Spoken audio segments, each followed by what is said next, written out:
नमस्कार। मैं राजनारायण बोहरे हूँ। आपको अपनी एक लघु कथा सुना रहा हूँ। लघु कथा का टाइटल है चुनाव। लीला अपने पति के साथ उनके कहने पर कचहरी में आई थी। उसके पति चौधरी धनपत ने उससे कुछ कागजों पर अंगूठे के निशान लगवाए और उसे सामने खाली पड़ी बेंच पर बैठने को कहकर निर्वाचन अधिकारी के कमरे में चला गया था। निर्वाचन अधिकारी ठाकुर मैडम ने सरपंच का फॉर्म लेकर खड़े चौधरी धनपत से कहा कि यह सीट तो महिला के लिए आरक्षित है, पर आप क्यों जमा कर रहे हैं यह फॉर्म? उस महिला को सामने लाइए जिसका फॉर्म भर रहे हैं। मैडम माफ़ कीजिए, चुनाव लड़ने वाली मेरी वाइफ लीला है। देखिए बाहर वो घूंघट किए बैठे हैं ना, वही। वह बाहर के काम नहीं जानती ना, सो मैं यह फॉर्म लेकर आ गया हूँ। झिझकता हुआ चौधरी धनपत बोला तो निर्वाचन अधिकारी ने कहा, अरे ये भी कोई बात है कि वो काम नहीं जानती है? महिला है, घूंघट किए है, बाहर बैठी है। अरे बुलाओ उसे।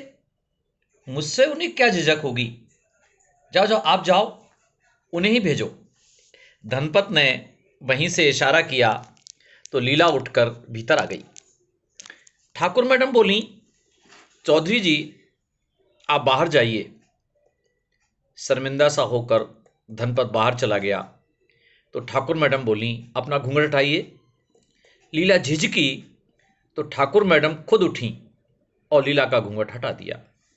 सहसा चारों ओर से साफ शफाक उजाला आता दिखा तो लीला की आंखें चौंधिया गईं, लेकिन लाज के कारण उसकी नज़रें अभी भी ज़मीन पर थीं।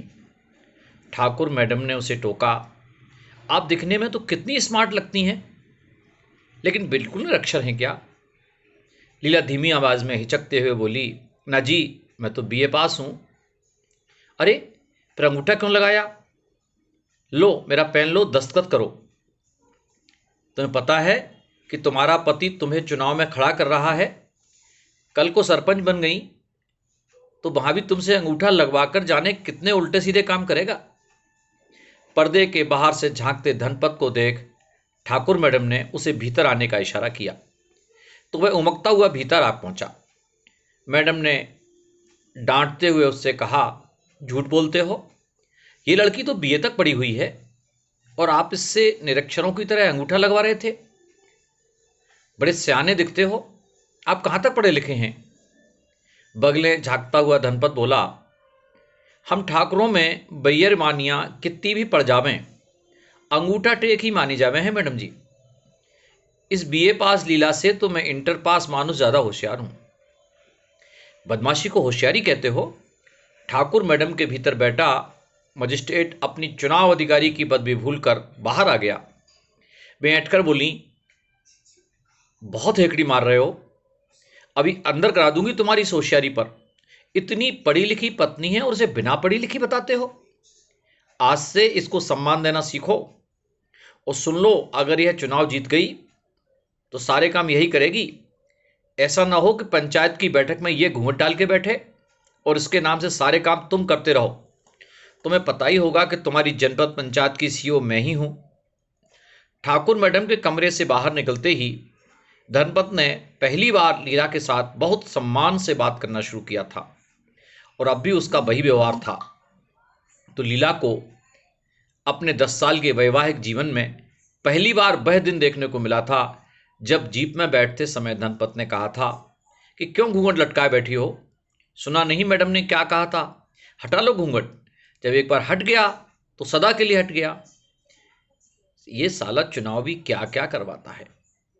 गांव के रास्ते पर बढ़ रही लीला और धनपत दोनों के कानों में ठाकुर मैडम की आवाज़ गूंज रही थी।